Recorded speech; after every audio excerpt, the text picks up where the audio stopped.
مسیح یسوع میں میرے عزیز مومنین، میری اس سٹوری کا موضوع ہے پاک شراکت کی طاقت۔ لازرس وادی سندھ کے پر رونق شہر میں رہائش پذیر تھا۔ ایک روز وہ صبح سویرے ابھی اٹھا ہی تھا کہ اچانک ایک لمبی سی مرسڈی کار اس کی رہائش گاہ کے سامنے آ کر رکی، جس میں کمپنی کا پروجیکٹ مینیجر تھا۔ چونکہ اتوار کی چھٹی تھی اور مینیجر اتوار کے روز کام کرنے کی اجازت طلب کرنے آیا تھا۔ یونین چیئرمین اور فیلڈ انچارج ہونے کی بنا پر اجازت دینے کا اختیار صرف لازرس کے پاس تھا۔ اس نے صبح سویرے آنے والے آفیسر کی عزت کے پیش نظر ناشتہ بھی پیش کیا اور اتوار کے روز کام کرنے کی اجازت بھی دے دی۔ لیکن لازرس کے ساتھ خلاف معمول اور خلاف توقع ایک عجیب واقعہ وقوع پذیر ہوا۔ پروجیکٹ مینیجر نے جاتے ہوئے اس کے ہاتھ میں 200 روپے تھمائے اور چلتا بنا۔ بیچارہ لازرس اپنے ہاتھوں میں نذرانہ کی رقم لیے حیران و پریشان کھڑا تھا۔ وہ دیر تک سوچتا رہا اور اپنے آپ سے یوں ہم کلام ہوتا رہا، میرے ساتھ کیوں ایسا ہو رہا ہے؟ مجھے آج اپنے آپ سے کیوں خوف آ رہا ہے؟ میرا دل دھڑک رہا ہے اور میری ٹانگیں کانپ رہی ہیں، میرا سر چکرا رہا ہے۔ میں نے یہ رشوت کی رقم اپنے ہاتھوں میں کیوں تھام لی؟ اس کا ضمیر اسے ملامت کر رہا تھا، کیونکہ وہ تو ایسے کاموں سے بڑی نفرت کرتا تھا۔ وہ ایک ایماندار شخص تھا اور اس کی ایمانداری کے چرچے بہت بڑے تھے۔ ہر کوئی ہمیشہ اس کی عزت و تعریف ہی کیا کرتا تھا۔ مسیحی ہونے کے ناطے اتوار کی عبادت میں حاضری اس کی زندگی کا معمول بن چکا تھا۔ عبادت میں شریک ہو کر بڑے احترام اور عقیدت سے پاک شراکت لیا کرتا تھا اور دیر تک سجدے میں جھکا رہتا تھا۔ ایسے لگتا تھا جیسے پاک شراکت نے اسے ایک حقیقی مسیحی بنا دیا تھا۔ لیکن آج ایک شخص نے رشوت دے کر اسے گناہگار بنا دیا تھا۔ وہ بے چینی اور پریشانی کے عالم میں موٹر سائیکل پر سوار ہوا اور گھر سے نکل پڑا، اور تھوڑی ہی دیر بعد اس کی موٹر سائیکل گرجا گھر کے گیٹ پر جا کر رک گئی۔ وہ گرجا گھر کے اندر داخل ہوا تو مبشر انجیل عبادت کا ابتدائی حصہ شروع کر چکا تھا۔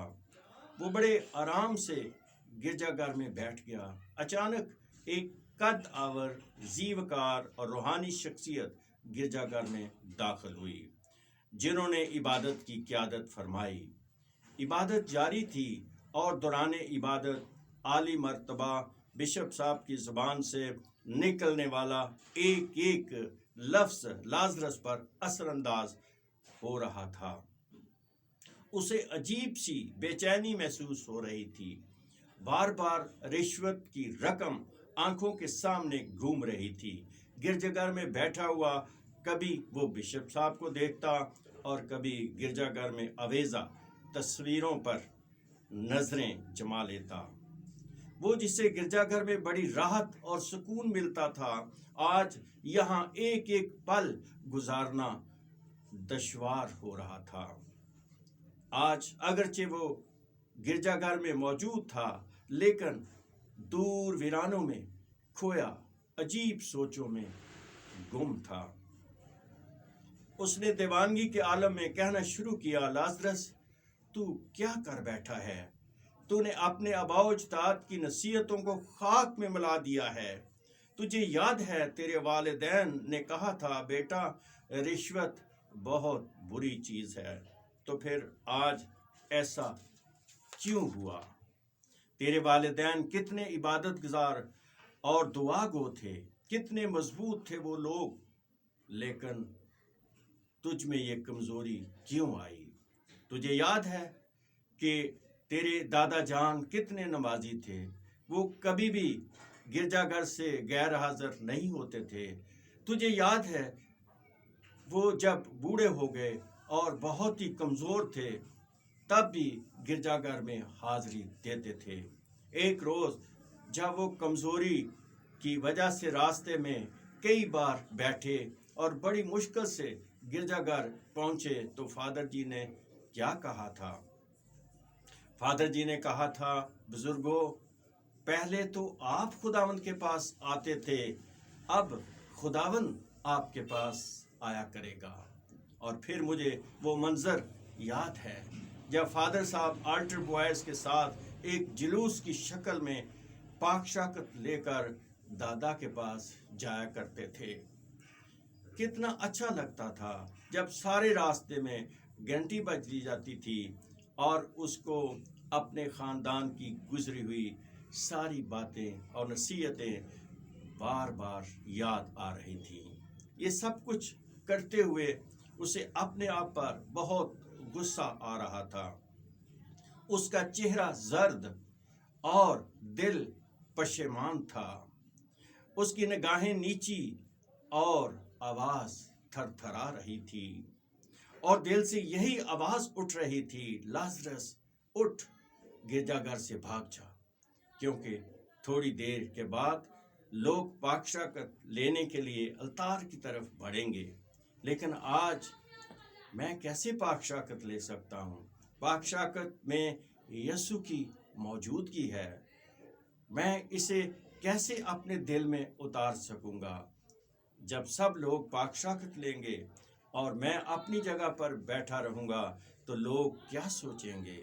یہی سوچیں گے کہ آج اس شخص سے کوئی گناہ سرزد ہو گیا ہے جس کی وجہ سے یہ پاک شاکت نہیں لے سکا۔